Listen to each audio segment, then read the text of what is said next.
Kylian Mbappé, auteur de son premier triplé samedi avec le Real Madrid face à Valladolid. Mbappé, c'est l'histoire qui démarre. J'ai pris la date de Liverpool, où il rate son fameux penalty. Depuis décembre, il en est à 13 matchs et 12 buts, si je ne dis pas de bêtises, pour un total de 21 buts depuis son arrivée au Real Madrid. Comment on explique ce réveil soudain et cette acclimatation enfin à l'environnement madrilène?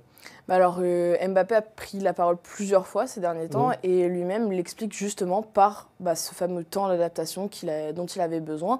Il faut dire qu'il y a aussi des ajustements tactiques qui ont été faits du côté d'Ancelotti parce que là où il y avait souvent un milieu en 4-3-3 derrière lui avec Bellingham qui était parfois à gauche dans ce 4-3-3, Bellingham est repassé beaucoup plus haut et donc lui il occupe un peu ce rôle de 10 et il va permettre à Mbappé d'être plus libre en fait devant parce que Jude Bellingham se fixe dans l'axe, là où Mbappé peut parfois dévier un peu plus à gauche, un peu plus à droite, sans pour autant marcher sur les pieds de Vinicius comme ce qu'on pouvait voir en début de saison.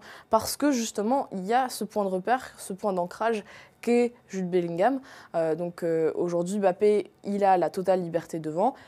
On a vu qu'il s'est très bien négocié l'axe désormais. Il a enfin un peu trouvé son style de jeu dans l'axe parce que c'était quand même très compliqué en début. Il manquait énormément de repères. Là, c'est bon. Et puis, on voit aussi que tout simplement, ses coéquipiers, et je pense notamment Rodrigo, qui paraît très complémentaire avec Mbappé, ont compris comment fonctionnent les déplacements du Français, arrivent à se parler sur le terrain, arrivent à combiner, à faire des appels croisés, etc. Donc, en fait, on va dire qu'il y a évidemment cette acclimatation. Je pense que c'est l'acclimatation au Real, au pays. Voilà, c'est le temps de trouver ses marques finalement. Et c'est un temps qui est assez modéré. Parce que si on regarde, il a joué que 19 matchs avec le Real. Il en est là. Bon, ça va. Il y a pire quand même comme temps d'acclimatation. 19 matchs, c'est plutôt pas mal. J'aimerais tu as parlé de Bellingham, de Vinicius. J'ai été ce matin sur le site de AS ou de Marca, je ne sais plus lequel des deux. Il y a un petit sondage qui dit la star du Real Madrid, qui est-elle selon vous? Et dans les votes, c'est Kylian Mbappé qui ressort. Est-ce que c'est le symbole du Real Madrid 2025? C'est Mbappé, c'est plus Vinicius? Ah bah oui, là c'est clairement ça, surtout qu'en fait Vinicius en début de saison n'a pas vraiment brillé. C'est ce qu'on disait, c'est que évidemment Mbappé on lui tombe dessus, mais en fait ses coéquipiers à ses côtés sont pas forcément meilleurs que lui. Donc c'était facile de tomber sur justement la star du Real parce que il a été ramené pour être la star du Real et donc s'il réussit pas lui, c'est sur lui qu'on tombe, mais évidemment maintenant qu'il réussit, oui c'est la star du Real et ça paraît assez évident. Quand on le voit contre Valladolid, il a retrouvé toute la fluidité dans son jeu, il a retrouvé son instinct de buteur déjà, qui lui commençait à lui manquer pas mal, donc il a aujourd'hui tout ce qu'il faut pour être la star du Real et puis il faut quand même voir que Mbappé, il a tout fait, en tout cas, pour s'intégrer. Et donc ça, du côté des supporters madrilènes, en fait, on a peu de choses à lui reprocher de ce côté-là. C'est que lui, il arrive, il parle déjà espagnol, il fait ses confs de presse en espagnol. Il connaît plus ou moins déjà très bien ses coéquipiers, il va manger avec eux, il sort avec eux. Sur le plan extra-sportif, on n'a rien à lui reprocher. Maintenant que le plan sportif, tout est bon, ça démarre enfin pour lui, évidemment, c'est la star du Real. Et c'était ce qui était attendu quand le Real l'a ramené cet été. Alors, nous sommes en Espagne, pays de l'enflammade généralisée.